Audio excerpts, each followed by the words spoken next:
developed is so highly sophisticated that you cannot just cover everything in one go. Also, we are living in a time where diseases are being in such different ways that you need to have people who are focusing on that and who are able to study what are the solutions to the situation. I mean, look here, people who are developing drugs, for instance, they are focusing laser sharp on a certain disease, on a certain ailment, and they're trying to develop drugs for that particular situation. And so far they have been pretty good, in what they were doing. But just because there is that ultra focus, I would call it. It's not just a focus generally, but it's a focus. And look here, when to bring it closer home, if you take a picture with no focus, then people will look at it and they will have no value in that. But if you zoom into a certain person and you focus very well, the person who has that picture, or the person who has been captured would be interested to have that picture. But if you have just a picture where there are thousands of people, it may be good to look at it for a moment and forget about it. So focus is really very, very important. And focus may be looked as good, but sometimes also focus is looked at as something which is limiting us. When Jesus is talking about focus, sometimes we feel, he's limiting our lives. Because Jesus is talking about the narrow gate, for instance. But in actual fact, he has a very important point that we need to heed for our lives, and that is the value of focus. I noticed, and I know I've got a few questions on this scripture that I read. God is speaking very direct to Abraham, and the instruction is straightforward. You don't take that path, you don't take that path, you don't take 4 paths, no, take this path and go to that place. Not to those places, not to that, no, just one specific place. And he required Abraham to focus.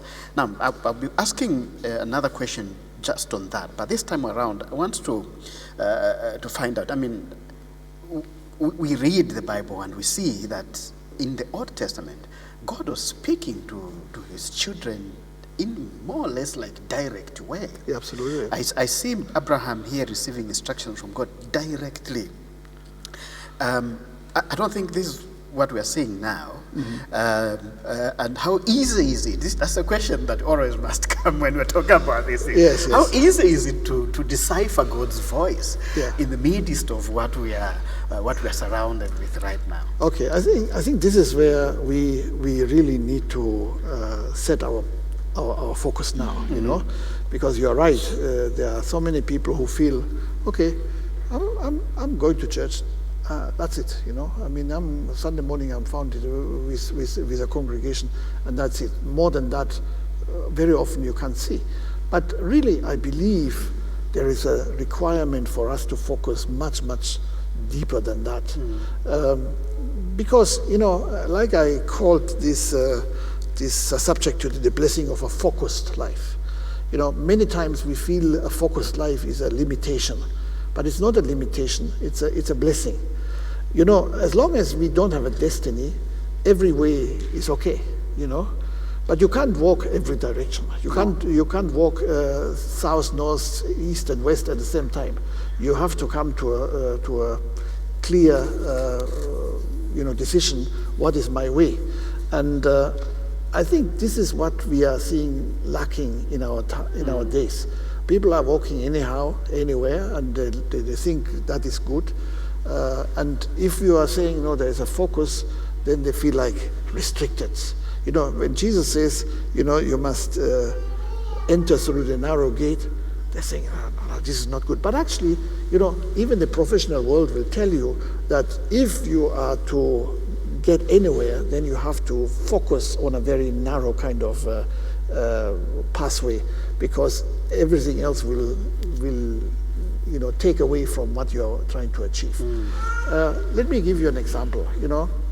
We all look for direction in life, and because we all look for direction in life,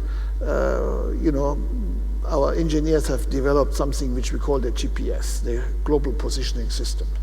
The Global Positioning System, of course, has got works with satellites, and at anywhere on the ground, you can be able to get direction to, pinpointing to the right kind of road, even to the right kind of house. Provided where you're going to is in the system. Yes. It can take you exactly to the right place. Now, of course, if I'm looking for a particular place, a particular road in a particular city, then that's a very narrow focus. But then that's my destiny. That's where I want to go. And we entrust our life to what we call a GPS, okay, Global Positioning System, and that's a good system. I'm not at all against it. It has helped me in many ways to find my destiny. But then, God has got something which is far beyond the Global Positioning System.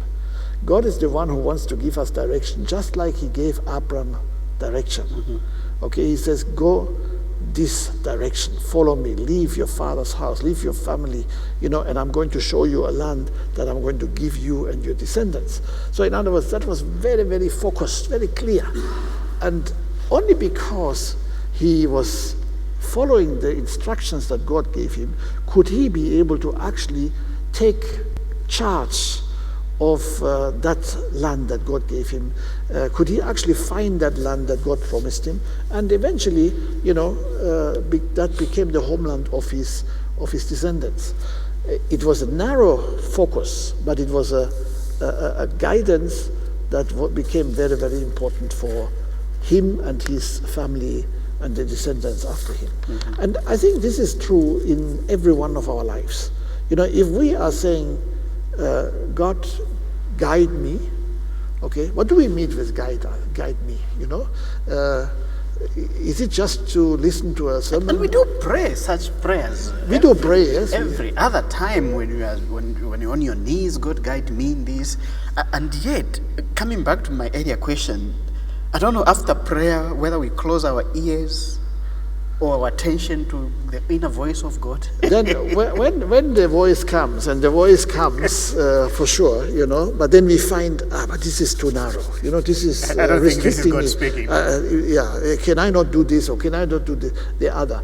And I think it's important for us to realize, if we are to follow the guidance of Christ, then we need to make sure that we are walking, listening to that voice. I mean, I could give you a testimony about my own life. Okay, I heard the voice of God. I was saying to God, God, guide me, give me direction in my life. And God says, okay, I want you to become a missionary.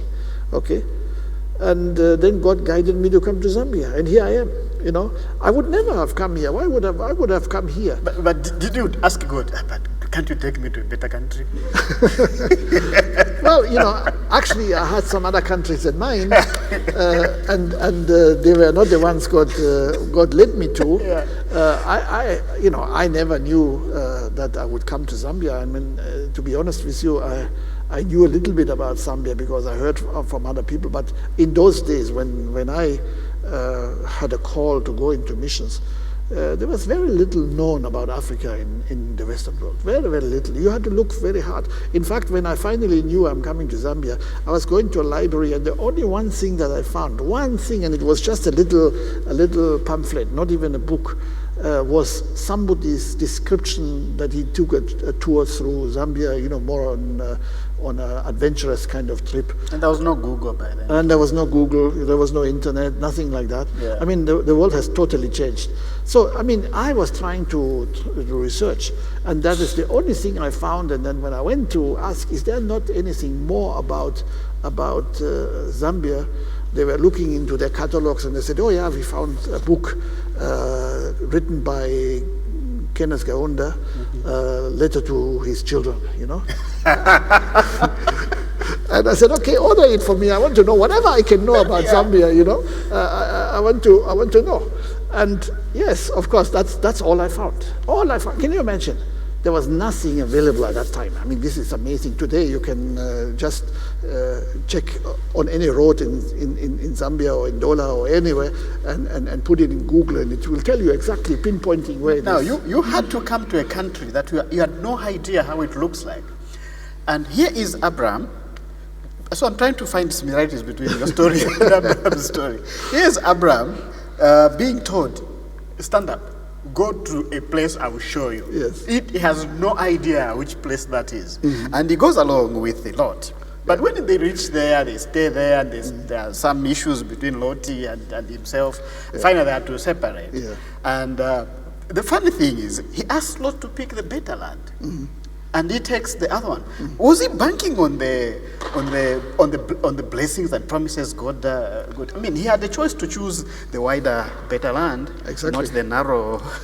Well, the one thing where Abraham made a mistake was to take Lot, because God didn't say he should take Lot. He Yeah. said, separate from your family. And he picked a family there. So he picked part of the family, a small part, but then it was part of the family. And before too long, there were frictions, okay? You see, this is a part of learning. When we are hearing the word of the voice of God, we don't always get it right. I mean, he got it right in most of the things, but he didn't get it right everywhere. And of course, he may have felt a need to look after Lot, because that was the son of his brother. And so he said, okay, let me be a good father. But God didn't say anything about Lot. There was no instruction about Lot. Not at all. He said, just you go, separate from everybody. And, and he didn't do that. So he took Lot with him. Before too long, he had to realize that, when you are not taking good care of the instructions that God gives you, then, unfortunately, we pay a price. And the price that he had to pay, there was friction between the herdsmen of Abraham and the herdsmen of Lot. So they are fighting. And of course, I think Lot may have just been the secret hand behind this, because he was a guy who was looking always for the better side. And Abraham came to realize, hey, this is not it. I think I realized I made a mistake. We have to separate, because I don't want to have friction. I don't want to have problems in the land. So it's better we make a choice. And Abraham was a God-fearing man. He had really the mentality of God already so much internalized that he says, okay, you choose. He didn't choose himself. He said, you can choose. And of course, there was the mountainous land, and then there was the fertile land in the valley where all the water was, and when Lot was looking around, he said, hey, I would be a fool to go on the mountains, because that's hard life. Let the old man go there, And he, the young man, went into what was a fertile land. And, humanly speaking, he chose the better part. No question about it. Humanly speaking, that was exactly what anybody would have chosen if he had a choice. But, you see, what he didn't know is that the blessings were promised to Abraham. And no matter where he was going to be, God would still bless him. Even so he chose the better part, he would lose the better part at the end of it. Because, before too long, judgment was going to come to Sodom, and he lost the good part. Absolutely. And Abraham, who was obedient to the Lord, he was blessed. Even so, he went into the mountainous site where. And didn't he also go for his rescue?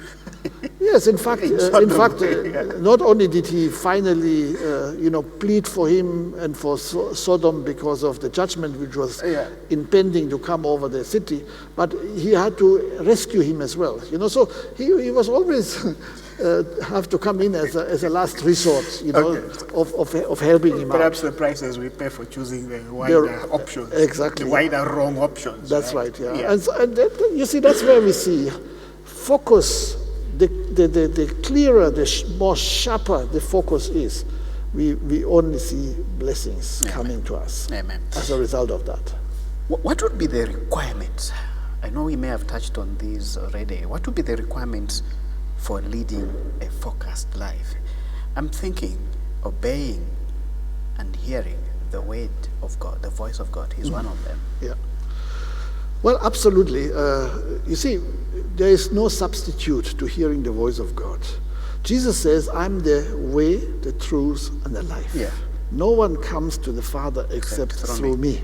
So in other words, and of course, we are living in a time where people want us to be tolerant, and this is one of the scriptures that people don't like because it is intolerant, If you are saying, I'm the only way, you should not say that. That's what people are telling us today. You should say, I'm one way. You can choose your own. There are so many different, it's a limiting option. Focused we are, the more we understand where we are going to, our destiny. So where are we going to? I want to go to Jesus himself. Like Abraham focus, okay?